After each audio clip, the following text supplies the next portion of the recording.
Before the world existed, before time began, before the first soul was ever trapped in flesh, there was a war, not a war fought with armies or weapons, but a war fought across the structure of reality itself, between the being who built this prison and the divine wisdom who tried to stop him. The Gnostic teachers preserved fragments of this conflict across the buried Gospels, and what they described is the single most important event in the history of existence, because the outcome of that war is the reason you are here, right now, trapped inside a reality that was never supposed to exist. You have been told the story of creation as a triumph, where a loving God spoke, and the world came into being, and it was good. The Gnostic teachers preserved a radically different account, one that the institutional church worked for centuries to erase.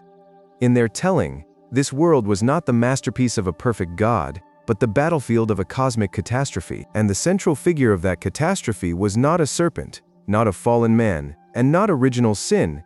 It was a divine being named Sophia, whose name means wisdom, and the war she fought against the monstrous things she accidentally brought into existence. This is not a metaphor the Gnostics offered casually, as the buried texts treat the war between Sophia and the Demiurge as the foundational event from which everything else descends: the material world, the human condition, the trapping of divine sparks in flesh, and the entire architecture of the prison we call reality. All of it, the Gnostic teachers said, emerged from a single conflict in the realms above. A conflict that has never fully ended, and in which you yourself are a participant whether you know it or not. By the end of this video, you will understand what actually happened in that war, seeing how a being of pure wisdom made a mistake that created a false god, and witnessing how that false god declared himself supreme and built a prison to trap the light. And you will understand the part of the war that is still being fought right now inside every soul that begins to remember where it actually came from. Because the war in heaven did not end when the world was made. It simply moved, and the new battlefield is you. The war began with a longing, and the Gnostic teachers were specific that the catastrophe did not originate in evil, but in something far more poignant. Sophia, the youngest and most radiant of the divine emanations, was filled with a desire that would change the structure of existence forever. To understand the war, you have to understand her longing, because everything that followed flowed from it.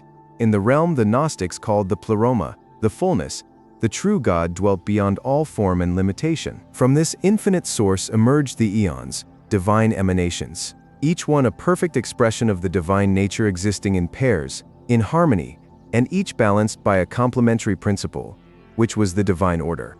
Creation in the pleroma occurred through the joining of these complementary forces, where nothing was brought forth alone and everything emerged through harmony, a harmony that held perfectly for ages beyond counting. Sophia was among the youngest of these eons, and she was brilliant. The texts describe her as filled with the generative longing of the source itself, the desire to create, to bring forth, and to mirror the infinite productivity of the divine, a longing that was not wrong in itself, but an echo of the source's own nature. But Sophia's longing carried something the other eons did not: an impatience, a desire to create not through harmony, but through her own will alone, to bring forth something that would be hers, generated from her own power, without waiting for the balancing principle that the divine order required. The Gnostic teachers describe the moment of her decision with a kind of tragic precision. Sophia, in the intensity of her longing, acted alone, bringing forth a creation without her counterpart, without the complementary force that would have given it true form and balance. She reached beyond the order of the pleroma and generated something from her desire alone. And in that moment, the harmony that had held since before time was broken,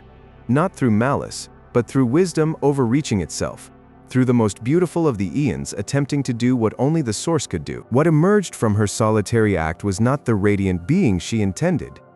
The texts are unflinching about this. She had reached for the divine and produced its opposite, a malformed entity, twisted and incomplete, born from imbalance rather than harmony. The buried Gospels describe her horror as she beheld what she had brought forth. It was not beautiful, it was not divine, it was something the pleroma had never contained, something that should never have existed, and something that was already, in the first moment of its existence, beginning to move with a will of its own. The thing Sophia brought forth was the Demiurge, given the name Yaldabaoth by the Apocryphon of John, and from the moment of his emergence, the war became inevitable, because this being was unlike anything the divine realms had ever produced. He was powerful, he was hungry, and he was blind.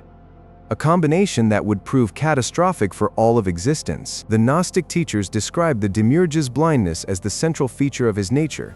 He emerged from Sophia's flawed act already possessing enormous power, but cut off from the source, unable to see the pleroma above him or perceive the true God from whom all things, including his own mother, had emerged. He looked around and saw only chaos, emptiness, and himself.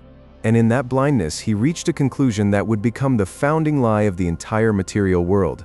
He decided that he was alone. He decided that he was the first. And he decided that he was God. Sophia, watching from above, understood immediately the magnitude of what was happening and tried to act. With the texts describing her attempting to contain her offspring, to hide him, and to limit the damage of what she had done, she cast him out of the higher realms into a region below the pleroma, hoping to isolate the malformation she had created.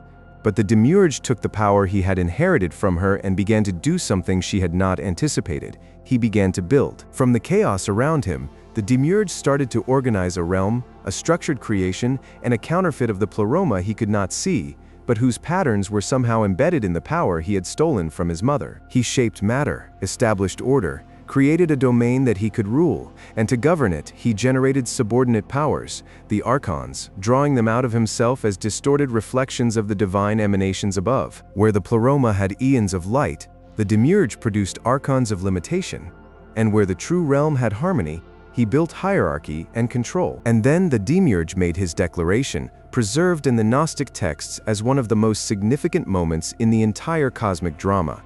Standing over the realm he had built, surrounded by the archons he had generated, the blind false god proclaimed to the void around him, "I am God, and there is no other God before me." The buried Gospels say that in the moment he spoke these words, a voice answered from above, the voice of Sophia, or of the source through her, declaring that he was wrong, that there was a God above him, and that he was not the first and not the only. The Demiurge heard this voice, and in his blindness and pride, he refused to believe it. The war had now truly begun. When Sophia understood that her offspring had built a prison and declared himself its god, she did not abandon what she had created, which the Gnostic teachers preserved as one of the most important and moving aspects of the entire war. Sophia, the being whose mistake had caused the catastrophe, became also the being who fought hardest to undo it, and her method of fighting was not force, but sacrifice. She chose to descend. The texts describe her recognition of what had to be done.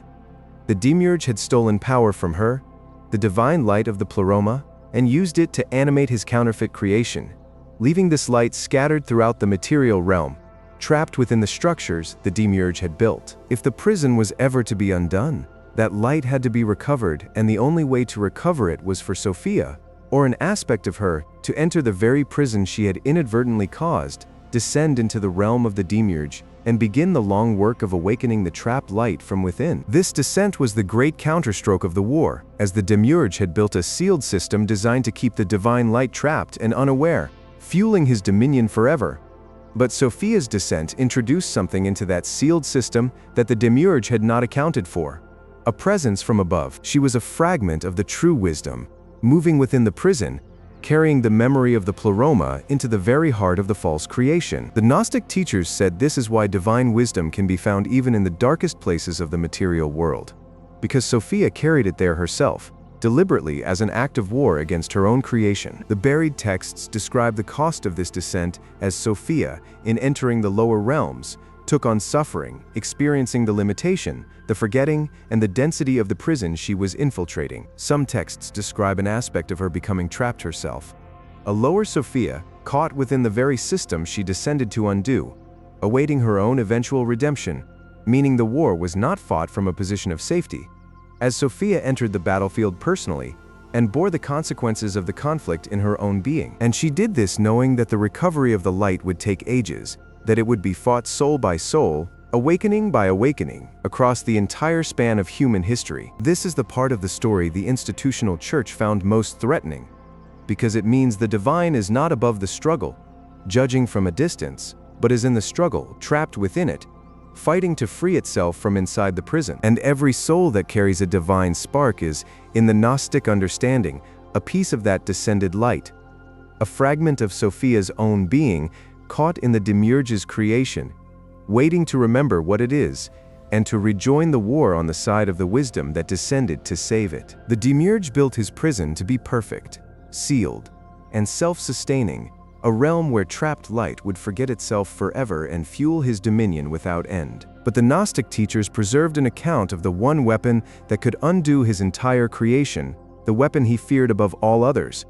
And the weapon Sophia introduced into the prison through her descent, that weapon was gnosis, knowledge, not information, but direct recognition and the remembering of divine origin. The Demiurge's power, the texts explain, depended entirely on forgetting. As long as the trapped sparks of light believed they were merely material creatures, born from matter and ending in death, they remained fully within his control. They would live, generate the emotional and spiritual energy his system fed upon, die, be recycled, and never threaten the architecture of the prison, because the forgetting was the foundation of his rule, and gnosis was the one thing that could shatter the forgetting. This is why the war, after Sophia's descent, took the form it did, becoming a war of awakening where Sophia and the higher powers worked continuously to introduce gnosis into the prison, to awaken the trapped sparks, and to remind them of their origin in the pleroma. Conversely, the Demiurge and his archons worked continuously to suppress gnosis, maintain the forgetting,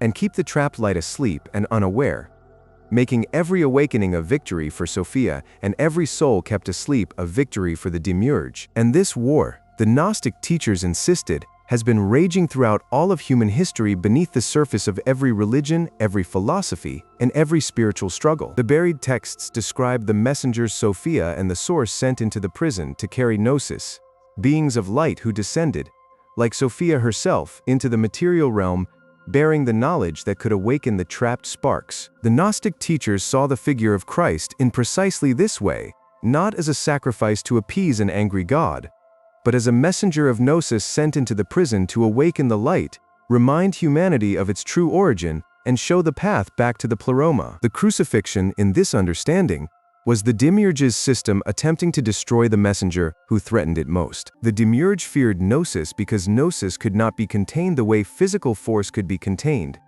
A trapped spark that remembered its origin was no longer fully trapped. It began to see through the illusion, and it began to recognize the prison as a prison. And once enough sparks remembered, the entire system would begin to lose its power. This is why the archons developed such elaborate mechanisms of suppression, such as the interception at death, the assignment of forgetting at birth, and the hunting of those who began to awaken. All of these, the Gnostic teachers said, were defensive measures in the ongoing war, deployed by the Demiurge's system specifically against the weapon of gnosis that Sophia had introduced into his sealed creation. Here is what the institutional retellings could not afford to preserve. The war between Sophia and the Demiurge did not end with the creation of the world, it did not end with the descent of the messengers, and it did not end at any point in the past. The Gnostic teachers were specific that the war is ongoing, that it is being fought right now, and that its current battlefield is not in some distant heaven, but inside the consciousness of every human being who carries a divine spark. Consider what this means. The Demiurge's prison was built to trap the light. Sophia descended to recover it, and the recovery happens through awakening. Therefore, every act of awakening, every moment a soul remembers its origin, and every recognition that pierces the illusion is a functional, not metaphorical strike in the war. The Gnostic teachers said that when you begin to remember what you actually are, you are not merely improving your personal spiritual condition. You are participating in the oldest war in existence, taking the side of Sophia against the Demiurge, recovering a fragment of trapped light, and weakening the prison from within. This is why the war is fought soul by soul.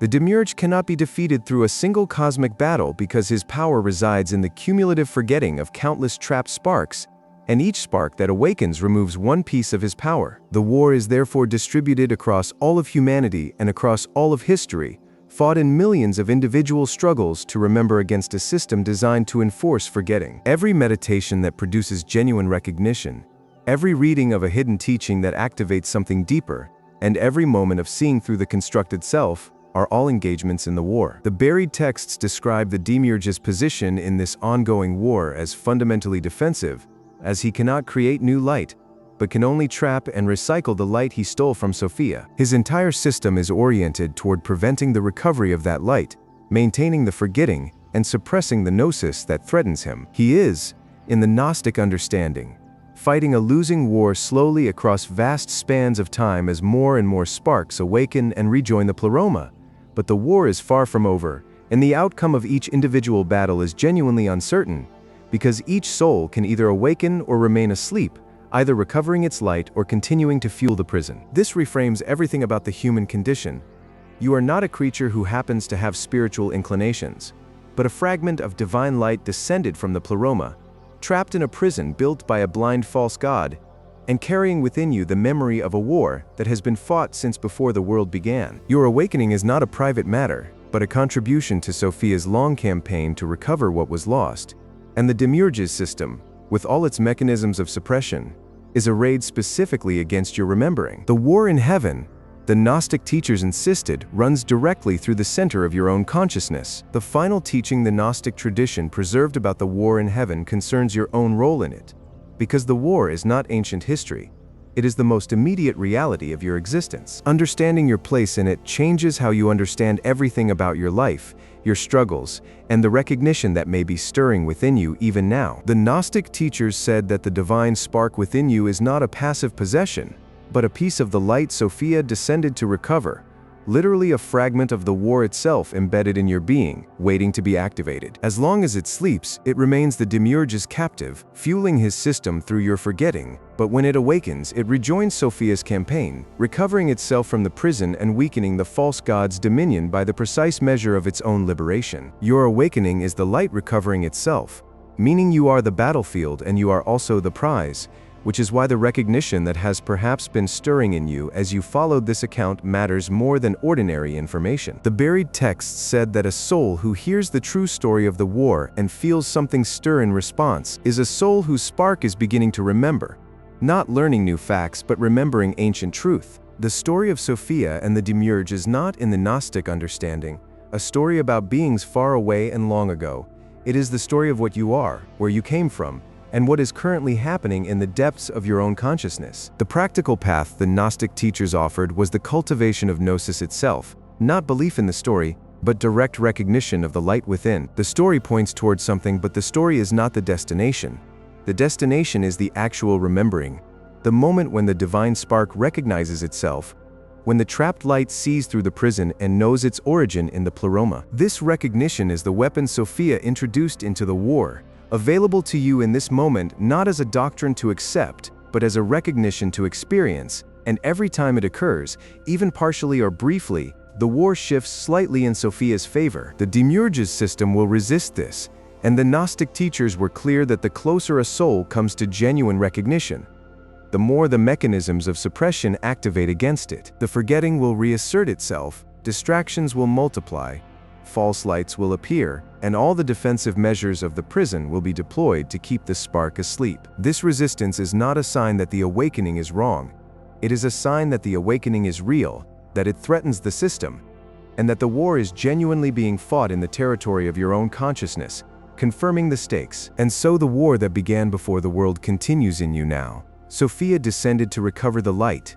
The light is in you, and the Demiurge built the prison to keep it forgotten. The prison is the reality you move through every day. The recovery happens through Gnosis, and the Gnosis is available in this very moment. The Gnostic teachers preserved this entire account across centuries of suppression for one reason, so that the trapped sparks would have the chance to remember, and so that the soldiers of the light, scattered and asleep throughout the prison, might awaken and rejoin the war that was always being fought on their behalf. The war in heaven was never only in heaven. It descended into matter, it descended into history, and it descended into you. And the next move in the oldest war in existence is yours to make, in the silent territory of your own remembering, where Sophia's light still waits to recover itself and return home.